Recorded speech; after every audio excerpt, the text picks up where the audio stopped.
Here's Cowboys exec Stephen Jones on his head coach.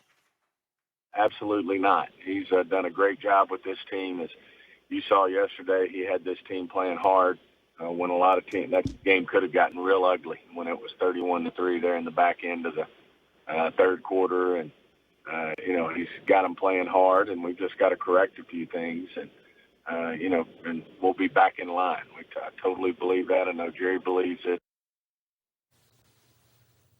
Hey, Marcus What's Spears. up? How we doing? I'm doing well. I got beef, though. Beef? Yeah. Yeah. What's beef? I'm sick of Stephen A. making a mockery of my Cowboys when something bad happens to us. Okay. I'm sick of it. So Personal at this point? I sat here and I texted him, and he didn't respond. Oh. I did. No, I most certainly did. Okay. My bad. I might have been too mad at that time to All right. to see I straight. responded, bro. I don't diss you like that. But bro, it's got to stop. It's got to come to a halt, bro. Why? Why? I am beyond the level of pissed off about you trying to make a mockery of the team I love. First of all, let's be clear about a couple of things. Number one, I'm not a running back. I ain't quarterback either. I ain't got to worry about you smashing me. All right, that's number one. Okay. Number two, this is first take, baby. This is first take. I'm tired of you and Damian thinking that you can intimidate a brother. You can't. If your Cowboys want to silence me and Cowboy lovers everywhere want to silence me, how about this, Marcus Spears? How about winning the game? How about your coach looking like he could coach instead of getting all emotional for a change? How about your quarterback sitting up there and showing that he wants to earn his money? How about your offensive coordinator looking like an all-star the first 3 games when you're playing against nobodies, but then goes against 2 respectable teams and suddenly y'all can't throw the football? How about that, Marcus Spears? See, this Maybe is who you should you are. focus your attention and this is energy who you are. And at it sickens that me. instead of me. It makes me so mad because this is who you are, all right? I sat here last Tuesday, and you had the Cowboys 5th. All right, you couldn't wait for this to happen. They off that list. Now they the off. issue. I was with Get 'em outta Cowboy there. fans. I was with Cowboy fans Sunday. All right, I went to this. This. It was supposed to be a celebration. It ended up not being a celebration. But when I was there, the number one question was: is Stephen A. really a closet Cowboy fan? That was the number one question. Please. They know better than that. They know better. I said to him, he sees himself. We already had that talk. I'm going to get beyond that. But I'm so sick of you waiting on them to fall. You know what the worst kind of person in the world is? The worst kind of person in the world is the one that's just sitting on the edge, not in the arena, just sitting on the edge waiting on somebody to mess up. That's who you are with my Cowboys. I'm sick of it. Marcus, I haven't chimed in yet. Stephen A. You heard my spirit with that soliloquy right there. But Marcus Spears, before I get to you, Max, last point. I told Darren Woodson, our brother, who used to work here at ESPN, we wish him nothing but the best. Miss you, love you, bro. My man Darren Woodson, you too. I told the people at Texas Live, I'm coming to a game this year to watch the game with y'all. Yes, I'm going to be there. I'm going to show, and I'm going to do it right in front of your face. Right, me? I'm gonna be me. I'm gonna be with y'all, and I'm gonna roll over all those Cowboy fans, and I'm gonna be laughing right at Texas Live while y'all get smoked. It's gonna be at the appropriate time, though. It ain't gonna be when it don't mean anything. It's gonna be when it really hurts. Max came to Dallas. We had a great dinner. Yeah, we did. We went around the Star, showed him some of the facility. Really? And we did all. We did. Max was Max there a for a sellout. boxing match. Max a sellout. Max a sellout. You acting like you were a fan, and didn't you, Max? You acting like you were a fan. He respectably came into the Cowboys arena, was quiet, went about his business. But you always want to be loud and tell everybody I'm in Dallas, and everybody mad at me. And Steve, fly under the radar. I'm sick of it. No, you don't. You never fly under the radar. That's a lie. I'm low-key working on Cowboy fans Max, not to let you bother I do them. fly under the radar from time to time. Oh, Marcus, to be fair, he tries. He wears a hood and tries to hide in the elevator. But you say that Stephen A. is what did you say about he's doing your Cowboys? He always sitting on the sideline waiting for him to mess up. I mean, like, to be fair, they haven't beaten any good teams yet. Are you getting sensitive because they're losing, Marcus? They got to beat, Marcus, they're are you loaded. getting scared, and that's what this is about? You're a little sensitive now because they look bad? This is the NFL. We just saw the Kansas City Chiefs score 13 points. right? That's Max Michael Jordan of the You're kind of nervous NFL. about Sometimes Dak, Michael I think. Jordan's Is it Dak or Garrett that you're nervous about? I'm nervous about Dak. All right, Okay, and we're gonna get into it. I'm gonna let them talk about who has the most pressure first, because I'm sure y'all weren't coming to me first with that question. That's right. I mean, I'm happy to start. Let's go. The answer is. Go ahead, Max. The answer is Jason Garrett, and I'll tell you why. Whether or not you're convinced about Dak, the fact of the matter is it may be that Dak is a franchise quarterback, right? It's still, as I always say, maybe he hasn't been big on third down. I've seen some numbers, but to me, he strikes me as the kind of guy who's going to game manage and give you what you need when you need it, right? He's a pressure quarterback. That's why he's won a lot, by the way. Maybe he can't elevate a bad team to be great, but if you put a great team around him, I think he can win a Super Bowl, right? And I believe that Jerry Jones, who has an interest in that sort of thing, believes that too. And since that's the case, they have isolated all the variables. They gave him a line, they gave him a defense, they gave him receivers, they gave him a running back, they gave him every single thing. When it comes down to it, you have a choice to make between the coach and the quarterback. When the coach doesn't have some great record and the quarterback is still young, 9 times out of 10, they're choosing the quarterback. So I say the pressure's on the coach, Stephen A. I completely concur with Max Kellerman. I give the floor to Cowboys love himself, Mr. Marcus Spears. The pressure on Dak. Let's be honest. All right, let's talk about this for a second. I'm going beyond the context of who you point to if they don't have success. Jason Garrett has had premise to not be the head coach for the Cowboys for a few years now, if everybody agree with that. Because this conversation is not newly revolving around Jason Garrett and his performance with the Dallas Cowboys, which I don't think is as bad as people try to make it. Now, here's the dilemma with Garrett. Is he the coach to get you over the hump? Remember, they were in the NFC Championship game a few years ago. And if they would have...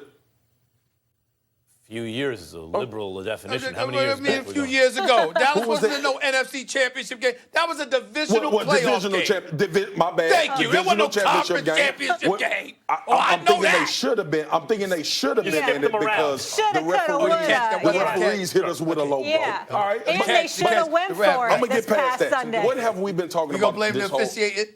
What have we been talking about this whole offseason with the Dallas Cowboys?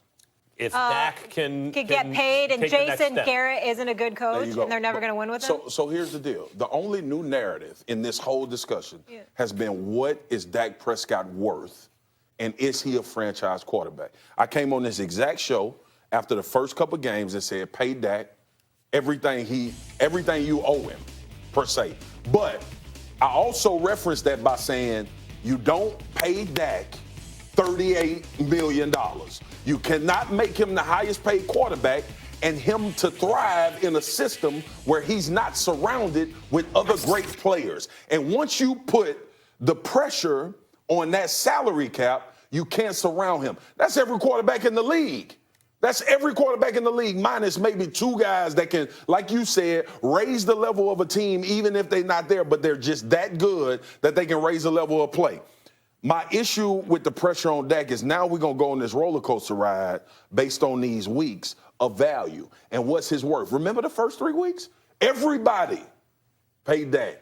Dak is elite. He in the system with Kellen Moore. Kellen Moore is a boy wonder. They were rolling. Now we got 2 games where you scored 10 points and they scored 24 against Green Bay, but very obscure. Don't let the 24 points fool you and think that this was just them balling consistent. He threw 3 picks. The pressure is on Dak because it's on his shoulders. But you know what the we problem already know Marcus, who the coach is. Saying? Here's the problem with the Dallas Cowboys. I wouldn't give Dak make him the highest paid either. I wouldn't have originally.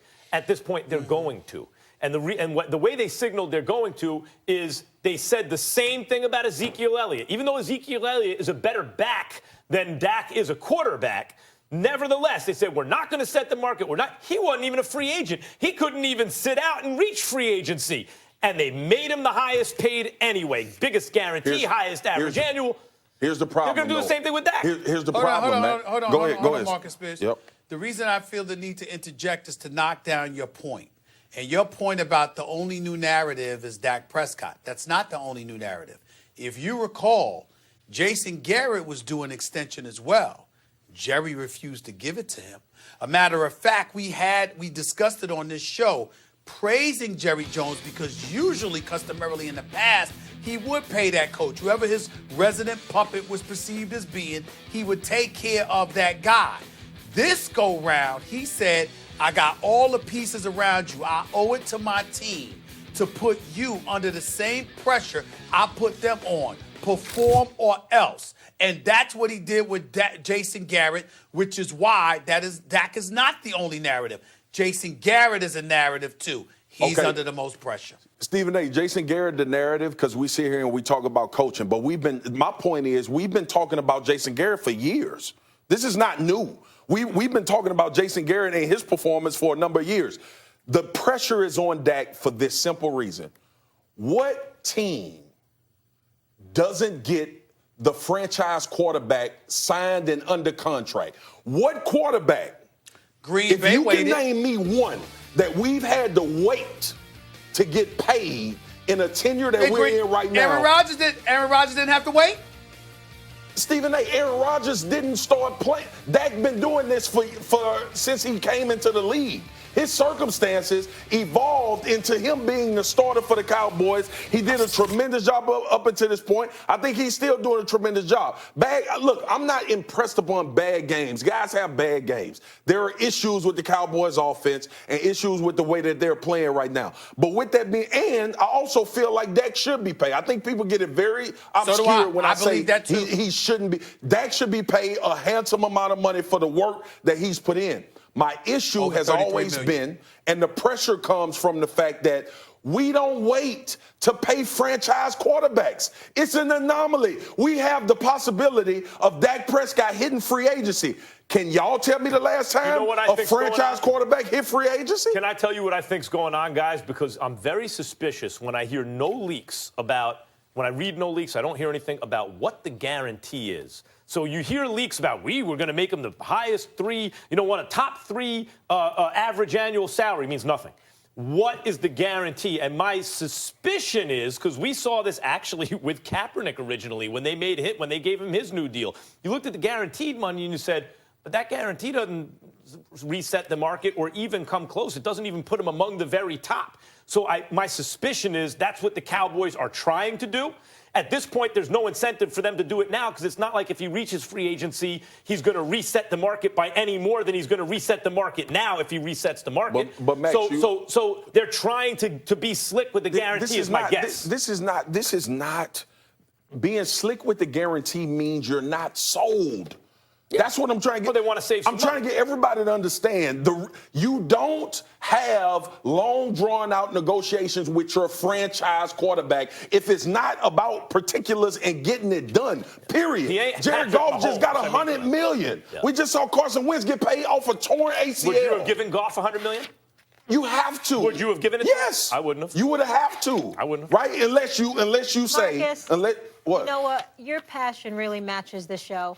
And I really like it. I'm serious, but we got to make a little commercial break here. But I'm serious. I'm just saying, Molly. That's why I would give that $100 million. Molly, you can end the segment like that all you want to. I'm gonna end it this way. I appreciate the passion too, but don't act like you scaring anybody. You and Damian Woody always acting like y'all scaring somebody. You ain't scaring nobody on first take. I'm just sick of it. I'm just sick of it. You came on this show with a cowboy hat on, trying to make a mockery of my guys. I don't like it. I don't care. They deserve it. Stephen A. forgets he's a basketball player. He's got a basketball build. Before this season is over, Marcus, I'm going to put on a cowboy hat and I'm going to roll in the first take on a horse. Damn you, Stephen I'm going to do it. Damn you. I'm going to do it.